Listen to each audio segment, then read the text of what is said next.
నేను బాబూజీని ఒకసారి నాకు గురువు ఆవశ్యకత ఏముంది అని అడిగాను. దానికి వారు సాంప్రదాయపరమైన ఎన్నో సమాధానాలు చెప్పారు. కానీ నాకు అవి నచ్చక మళ్ళీ అడిగాను, మీ ఆధ్యాత్మిక సహకారం నేను ఈ ప్రపంచంలో లేకపోయినా, మీరు లేకపోయినా నేను పొందగలనా అని.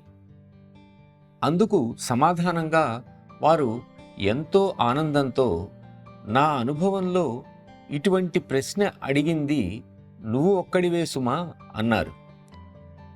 జీవితంలో విషాదం అదే. అందరూ ఇప్పుడు గడుపుతున్న జీవితం గురించే ఆలోచిస్తారు. మాస్టర్ సహాయాన్ని కూడా ఈ జీవితం వరకే పరిమితం చేస్తారు. ఆ తరువాత ఏమిటి అని ఎవరైనా ఆలోచిస్తారా అని అడిగారు. నాకు వారి ప్రశ్నలోని అంతరార్థం అర్థమైంది. నిజమే, మనం మాస్టరును ఇక్కడ ఉన్నంత కాలానికే పరిమితం చేసుకుంటున్నాం. కానీ ఆయన శక్తి, మార్గదర్శనం మనం జీవితం చాలించాక కూడా అవసరమని గుర్తించం.